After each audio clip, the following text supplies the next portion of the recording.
কারাগারে প্রতি রাতে অপরাধী নারীদের দেশি ঘি দেওয়া হয় কেন? এই রহস্য জানার পর আপনিও হাঁসফাঁস করবেন। আমার নাম সুনিতা, আমি দুবাই জেলার একজন মহিলা জেলর। সর্বোপরি অপরাধী নারীদের কেন প্রতি রাতের অন্ধকার ঘরে দেশি ঘি দেওয়া হয়? এটি একটি বিরক্তিকর প্রশ্ন। এই রহস্য জানার পর আপনিও শিউরে উঠবেন। দুবাই জেলের একটি ভীতিকর গল্প। একটা ভয়ঙ্কর রাত ছিল। হঠাৎ আমার বাড়ির দরজায় কলিং বেল বেজে উঠল। পরিবারের সবাই বিয়ের জন্য শহরের বাইরে গিয়েছিল এবং আমার পরীক্ষা চলছিল বলে আমি যেতে পারিনি। মা কাজের মেয়েকে বলেছিল আমার কাছে 2 থেকে 3 দিনের জন্য থাকতে। কিন্তু হঠাৎ সন্ধ্যায় কাজের মেয়ের সন্তানের অসুস্থ হয়ে পড়লে মেয়েটিকে চলে যেতে হয়। আমি দরজা জানালা বন্ধ করে আরামে ঘুমাচ্ছিলাম। এমন সময় হঠাৎ দরজার বেল বাজতেই আমার ঘুম ভেঙে গেল এবং আমি ভয়ে ভয়ে জেগে উঠলাম এবং ভাবলাম এই রাতে কে আসবে। প্রথমে ভয় পেলাম, বাইরে থেকে কারোর আওয়াজ ভেসে এলো। দয়া করে দরজা খোলো, আমায় সাহায্যর খুব প্রয়োজন, আমি আহত, প্লিজ দরজা খোলো। এই কয়েকদিনে শহরের অবস্থা খুবই খারাপ যাচ্ছিল। দরজা খুলবো কিনা ভাবছি, আবার এক মহিলার গলা ভেসে এলো, দয়া করে দরজা খুলুন, নইলে সে আমার জীবন শেষ করে দেবে। আমি কাউকে কষ্টে দেখতে পারতাম না, তাই দরজা খোলার সিদ্ধান্ত নিলাম। কে জানে, কারোর হয়তো আমার সাহায্যের প্রয়োজন হতে পারে। আমি দরজা খুলতেই একজন মহিলা বাইরে দাঁড়িয়েছিল এবং আমাকে দেখে তিনি দ্রুত ভেতরে এসে দরজা বন্ধ করে দেন। আমি যখন তার দিকে মনোযোগ দিয়ে দেখলাম, সে প্রায় 30 বছরের সুন্দরী যুবতী। তখন বেচারা মেয়েটি জলশূন্য অবস্থায় খুব কষ্ট দেখাচ্ছিল। তার অবস্থা খুবই গুরুতর ছিল। তার গাম্ভীর্য আর সৌন্দর্যকে লুকিয়ে রাখা হয়েছিল। তার কপালে রক্ত ছিল। সে খুব খারাপভাবে আহত ছিল। আমি সবেমাত্র তার দিকে তাকিয়েছি, তখন হঠাৎ পুলিশের সাইরেন বেজে উঠল। আমি চমকে গিয়ে তার দিকে তাকালাম। আমি বুঝতে পারলাম যেন কিছু ভুল হয়েছে, যেন আমি কিছু ভুল করেছি। সে বলতে লাগলো, আমাকে কোথাও লুকিয়ে দাও, পুলিশ আমার পিছু নিয়েছে, আমাকে সাহায্য করুন। আমি তো অবাক। আমার খুব অনুশোচনা হচ্ছিল যে আমার বাড়িতে তাকে থাকতে দেওয়া উচিত হবে কিনা এবং তাকে সাহায্য করা উচিত ছিল না। পুলিশ অভিযান চালিয়ে আমিও তাদের সাথে জেলে যাব না তো? সাইরেনের শব্দ ক্রমশ এগিয়ে আসছিল। আমার মস্তিষ্ক কাজ করা বন্ধ করে দিয়েছিল। কি করব বুঝতে পারছিলাম না। সে নিজেই দৌড়ে ঘরের ভিতরে চলে গেল। জ্ঞান ফিরলে আমি তার পিছু ছুটলাম। তিনি বললেন, শীঘ্রই পুলিশের বাড়িঘর তল্লাশি শুরু করবে। আমাকে কিছু লুকোনোর জায়গা বলুন যেখানে আমি লুকিয়ে থাকতে পারি। আমি ভয় পেয়ে জিজ্ঞাসা করলাম, তুমি কে আর তোমার পেছনে পুলিশ কেন? সে বলতে লাগলো, ভগবানের দোহাই, এখন আমাকে পুলিশের থেকে আড়াল করুন, আমি পরে যে কোনো জায়গায় আপনার সব প্রশ্ন উত্তর দিয়ে দেব। আমি শপথ করছি যে আমি তোমার কোনো ক্ষতির উদ্দেশ্য নিয়ে আসিনি এবং করবও না। আমাকে বিশ্বাস করো। ঠিক সেই সময় স্পিকারের মাধ্যমে বাইরে থেকে ঘোষণা করা হয়, জেল থেকে পালিয়েছেন যে এক বিপজ্জনক নারী বন্দী। কেউ যদি তাকে আশ্রয় দিয়ে থাকে তাহলে সে বের করে দিক, নইলে কিছুক্ষণের মধ্যে তল্লাশি শুরু করবে পুলিশ। তারা বলতে লাগলো, দেখো, আমাকে তাড়াতাড়ি লুকো, না হলে আমার সাথেও তুমিও ধরা পড়বে। ওর কথা শুনে আমি তাড়াতাড়ি ওকে বারান্দার জলের ট্যাঙ্কের কাছে নিয়ে গেলাম। আমি বললাম, যেখানেই লুকিয়ে থাকো না কেন, পুলিশ তোমাকে খুঁজে বের করবে। তাই জীবন বাঁচানোর একমাত্র উপায় হলো এই জলের ট্যাঙ্কের ভিতরে ঝাঁপ দেওয়া। এদিকে জল ঠান্ডা হয়ে যাচ্ছিল, কিন্তু এ কথা শুনে মহিলাটি আমার দিকে এমনভাবে তাকালো যেন আমার মাথা খারাপ। আমি যে তাকে এত ঠান্ডা জলে ঝাঁপ দেওয়ার পরামর্শ দিয়েছিলাম। আমার মনে হয়েছিল সে আমাকে বলবে যে এত ঠান্ডা জলে ঝাঁপ দেওয়ার চেয়ে ভালো আমি নিজেকে পুলিশের কাছে হস্তান্তর করি। কিন্তু পরের মুহূর্তে সে ঢাকনা তুলে ট্যাঙ্কে ঝাঁপ দিল। আমি ট্যাঙ্কের ঢাকনাটা বন্ধ করে সেখান থেকে নিচে চলে গেলাম। ঠিক 2 মিনিট পর আমার ডোরবেল বেজে উঠল। আমি যখন দরজা খুললাম তখন আমার সামনে 2 মহিলা পুলিশ এবং আরও অনেকগুলো পুরুষ এবং বেশ কয়েকজন পুলিশও দাঁড়িয়েছিল, যারা দরজা খোলার সাথে সাথেই ভেতরে চলে আসে। তারা আমার বাড়ি তল্লাশি শুরু করে এবং মহিলা পুলিশ অফিসার আমাকে প্রশ্ন শুরু করে, কাউকে দেখেছেন? কাউকে কি আপনার বাড়িতে জায়গা দিয়েছেন? আমি বললাম, আমি এইমাত্র ঘুম থেকে উঠেছি এবং আমি এ বিষয়ে কিছুই জানি না। আপনি কি খুঁজছেন? পুলিশ সদস্যরা যখন নিচ থেকে তল্লাশি শুরু করে উপরে ছাদে আসে তখন আমি ভীষণভাবে ভয় পেয়েছিলাম। আমার শ্বাসকষ্ট শুরু হয়ে গিয়েছিল এই ভয়ে যে তারা যদি খুঁজে বের করে ফেলে যে মহিলাটি কোথায় ছিল, তবে আমি নিশ্চিত ছিলাম যে তাদের মনোযোগ জলের ট্যাঙ্কের দিকে যাবে না। আমার অনুমান একেবারেই সঠিক ছিল এবং এটি সঠিক প্রমাণিতও হলো। ওরা খালি হাতে নেমে এলো। প্রথমজন বলা শুরু করলো, ম্যাডাম, সে এই বাড়িতে নেই। আমার মনে হয় সে এই এলাকা ছেড়ে চলে গেছে। কথা বলতে বলতে সবাই ঘর থেকে বেরিয়ে গেল। আমি একটা স্বস্তির নিঃশ্বাস পেলাম। তাদের পারিপার্শ্বিক কথোপকথন থেকে জানা যায় যে তারা মুম্বাই জেল থেকে এই মহিলাটিকে খুঁজতে খুঁজতে এখানে পৌঁছেছেন। পুলিশ চলে যাওয়ার কয়েক মিনিটের মধ্যেই আমি উপরে ট্যাঙ্কের ঢাকনা খুলে ওই মহিলাকে বের করলাম। ঠান্ডা জলের কারণে সে কাঁপছিল। আমি যদি তার আরও 10 মিনিট দেরি করতাম তাহলে হয়তো তাকে মৃত অবস্থায় পেতাম। আমি তাকে নিচে নিয়ে গিয়ে হিটারের কাছে বসিয়ে দিলাম। আমি যখন তাকে আমার জামাকাপড় দিচ্ছিলাম তখন তার একটু জ্ঞান ফিরেছিল। যখন সে আমার জামাকাপড় পরে মাদুর পেতে হিটারের কাছে বসলো, আমি ভাবলাম, এখন আমি যদি তাকে সাহায্য করেই ফেললাম তবে আমি তার জন্য কিছু খাবার বা পানীয় জল নিয়ে আসি। আমি তার জন্য চা বানিয়ে খাবার গরম করে তার কাছে নিয়ে এলাম। কেন জানি না তার মুখের দিকে তাকিয়ে মনে হলো না যে সে অপরাধী। কিছুদিন ধরে তার অবস্থার উন্নতি হচ্ছিল। আমি তার সাথে কথা বলা শুরু করলাম। প্রথমেই বললাম, আপনাকে দেখে মনে হচ্ছে না যে আপনি একজন অপরাধী, কিন্তু কেন পুলিশ আপনাকে তাড়া করছে এবং বলছে যে একজন অপরাধী মহিলা মুম্বাই জেল থেকে পালিয়ে গেছে? তাহলে আপনি কি সত্যি একজন অপরাধী? আমার প্রশ্ন শুনে সে একটা দীর্ঘ নিঃশ্বাস ফেলে বলতে লাগলো, তোমার আন্দাজ একদম ঠিক। আমি দুবাই জেলের কয়েদি নয়, বরং সেখানকার জেলার। আমি এটা শুনে বললাম, কি? একজন জেলারের পিছনে পুলিশ কেন? আপনি যদি জেলার হন, অপরাধীদের মতো কেন পালিয়ে বেড়াচ্ছেন? তখন সে বলতে লাগলো, এটা অনেক লম্বা কাহিনী, তুমি শুনেই বা কী করবে? আমি বললাম, দেখুন, আমি আপনাকে আমার বাড়িতে জায়গা দিয়েছি, আপনাকে সাহায্য করেছি, এবার আপনাকেও আপনার কাহিনী আমাকে শোনাতে হবে। আর আমিও এই সমস্ত আপনাকে এই জন্যই জিজ্ঞাসা করছি যে আমিও দুবাইয়ের জেলারের সঙ্গে এক্সপ্লাই করেছি। তাহলে আপনি আপনার কাহিনী শুনে বুঝতে পারবেন যে সেখানে কী অবস্থা।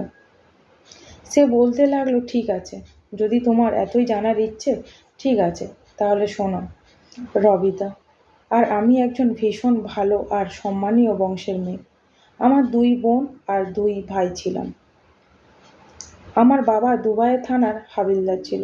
আমার বাবা ছোট থেকেই আমাকে সত্যি আর ইমানদারদের থাকার পাঠ পড়িয়েছিল আর এটাই বুঝিয়েছিল যে নিজের কাজের প্রতি সবসময় সৎ থাকা উচিত, সে কাজ যতই সাধারণ হোক না কেন আর সম্মান যতই কম বা বেশি পাওয়া যাক না কেন, কখনো নিজের সততাকে বিক্রি করা উচিত না। আমার বাবা একজন সত্যিকারের সম্মানজনক হাবিলদার। নিজের পুরো জীবন সে চাকরি করার সময় কখনো একটা টাকাও ঘুষ নেয়নি। বাবার বন্ধুরা নিজের ঘর পাকা করে নিলেও আর একটা খুব ভালো জীবনযাপন করতে লাগলো, অথচ আমাদের জীবন কাটছিল দরিদ্রতার জন্য ভীষণ কষ্টের। আমি বাবার ভীষণ প্রিয় মেয়ে ছিলাম। এজন্য প্রায় ঘরের পরিস্থিতি থেকে বিরক্ত হয়ে আমিও তাকে বলতে লাগলাম যে, বাবা, তুমি তোমার সঙ্গে থাকা লোকদেরও দেখে নাও, তারা কিভাবে এগিয়ে গেছে, তার থেকেও কিছু শিখে নাও। তাদের ঘরে কি সুন্দর সব রকম সুখ ঐশ্বর্য রয়েছে। ওই লোকগুলো বাড়িতে প্রত্যেকদিন ভালো ভালো খাবার তৈরি হয় আর আমাদের এখানে রুক্ষ শুকনো খাবার। আর আমরা তো দিওয়ালিতে ভালো ভালো খাবারও বানাতে পারি না। আমাদের তো কিছু ভালো দেখার জোটে না। খাবার খাবার তো অনেক দূরের কথা।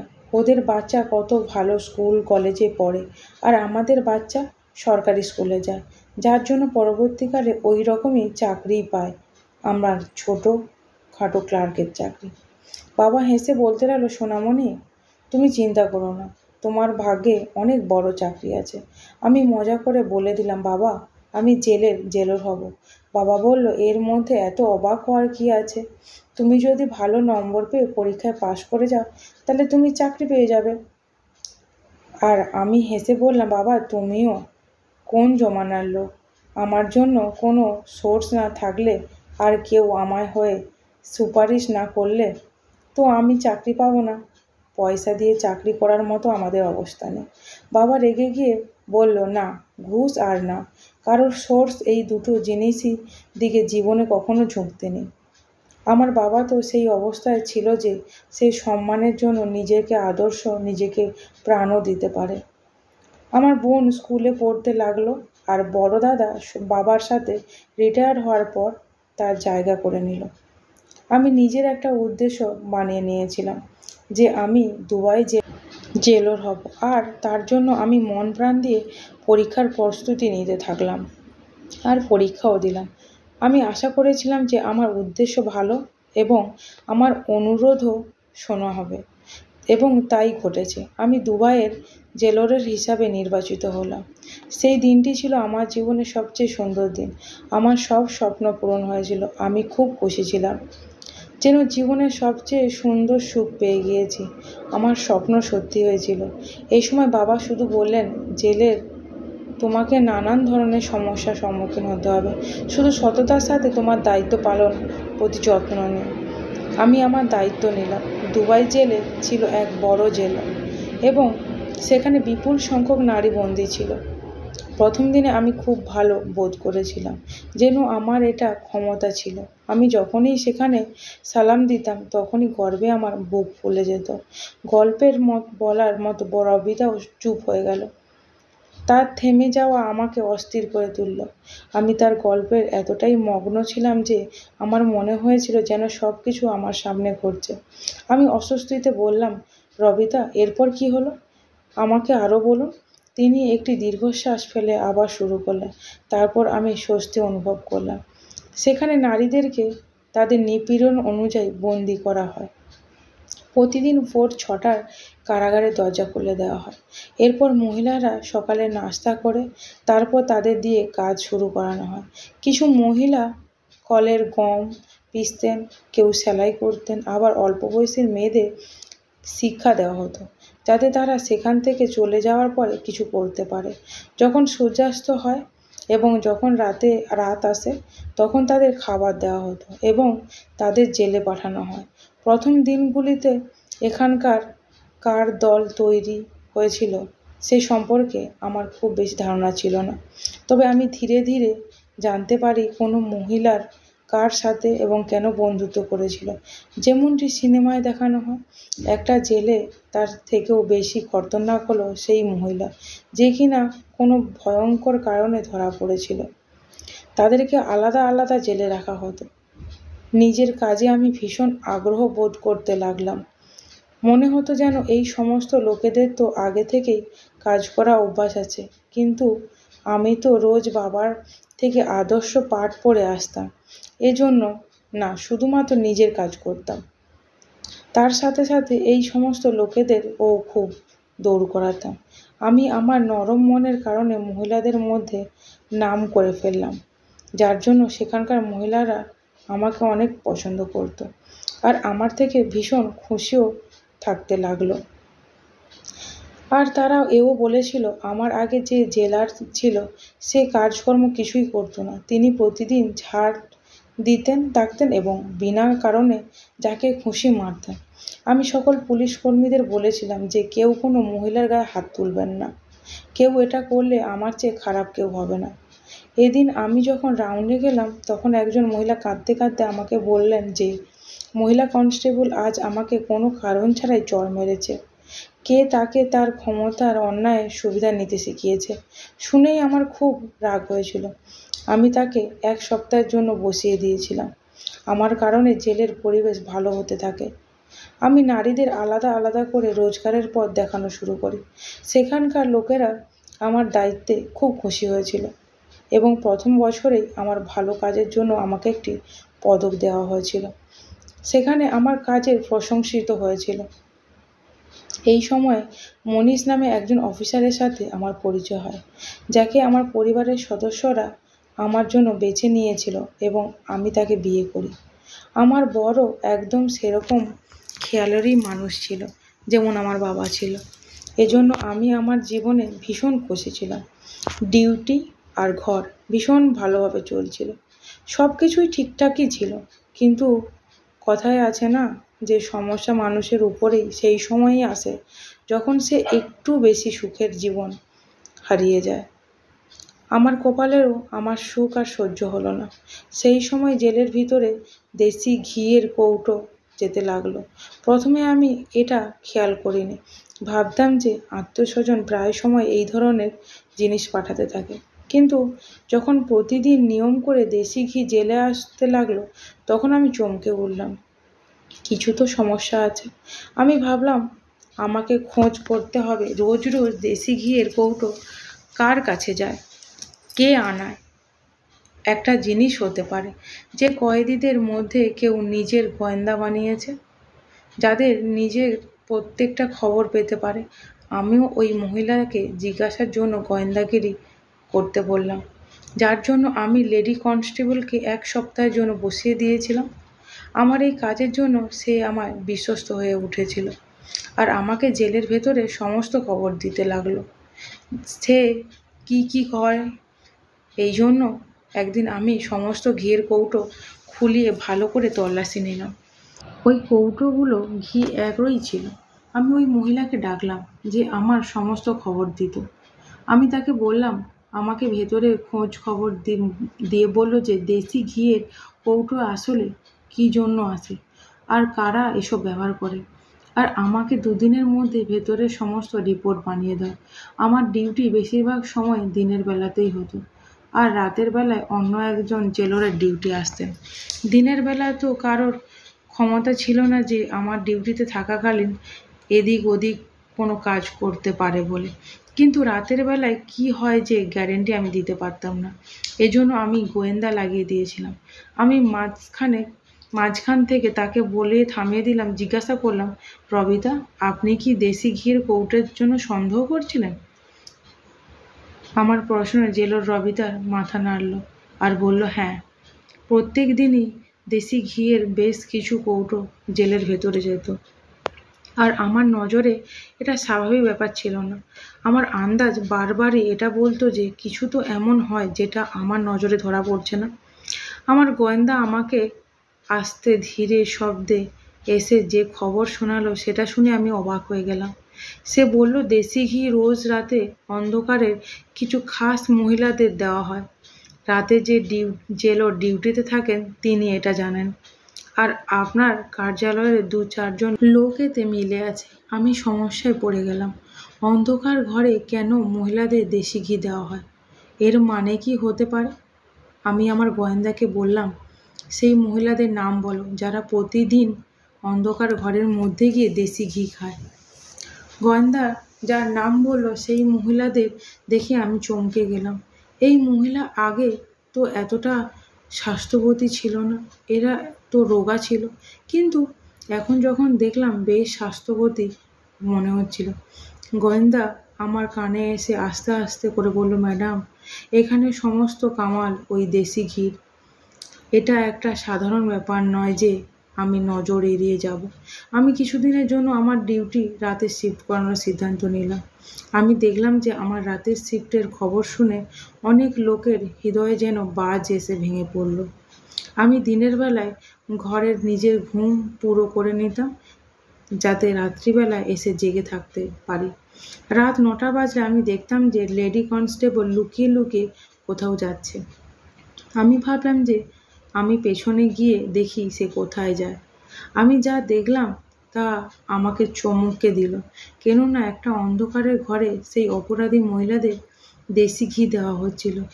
প্রথমে চমকে দেওয়ার কথা হলো যে রাতে ওই সময় দেশি ঘি খাওয়ার কী প্রয়োজন, আর সবথেকে জবরদস্ত কথা হলো যে জেলের সব থেকে শেষ অন্ধকারের ঘরে যাওয়া কী কারণে হতে পারে। আমি 2-3 দিন ধরে এই একই রুটিন দেখলাম, কিন্তু এছাড়া আর কোনো সেরকম ব্যাপার আমার নজরে পড়ল না। আমি যা খুশি জিজ্ঞাসা করে এদেরকে সন্দেহ করার কারণে দিতে চাইছিলাম না। এই জন্যই আমি চুপচাপ সব কিছু দেখছিলাম। কখনো তো সুযোগ আসবে, কখনো তো কোনো প্রমাণ পাবো, আর একই দিনে প্রমাণ পেয়েই গেলাম। ওই দিন রাতে 11টা বেজেছিল।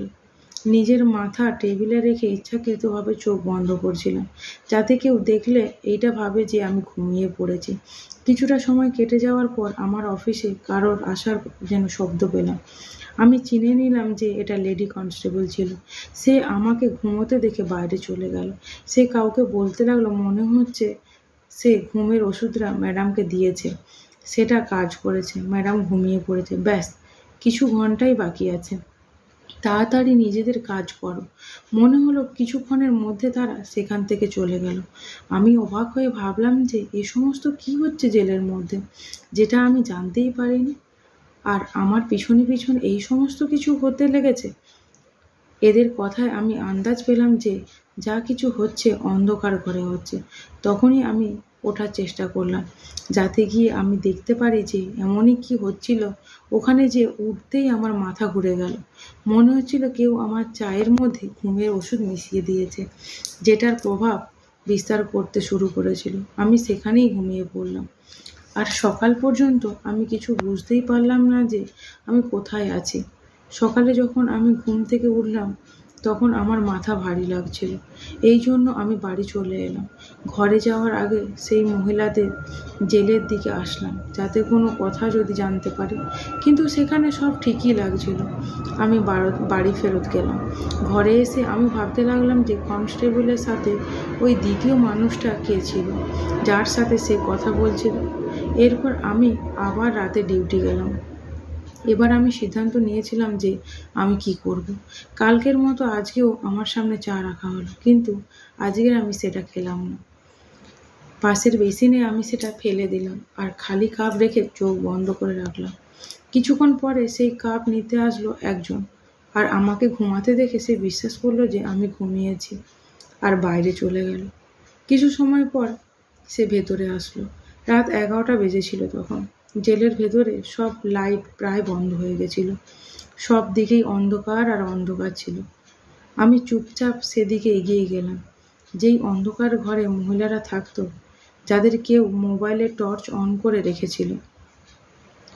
আমি একদম হঠাৎ করে চেঁচাতে লাগলাম আর বললাম যে এই সমস্ত কি হচ্ছে এখানে। যে দৃশ্য আমি আমার সামনে দেখেছিলাম, সেটা আমি চোখের সামনে দেখব বিশ্বাসই করতে পারিনি। আমার স্টাফ এত জঘন্য ষড়যন্ত্র মিলেছে। মহিলারা সুড়ঙ্গ করছিল, তার ভালোভাবে সুড়ঙ্গ বানিয়ে নিয়েছিল। না জানি কত সপ্তাহ ধরে বা কত মাস ধরে এই কাজ চলছে।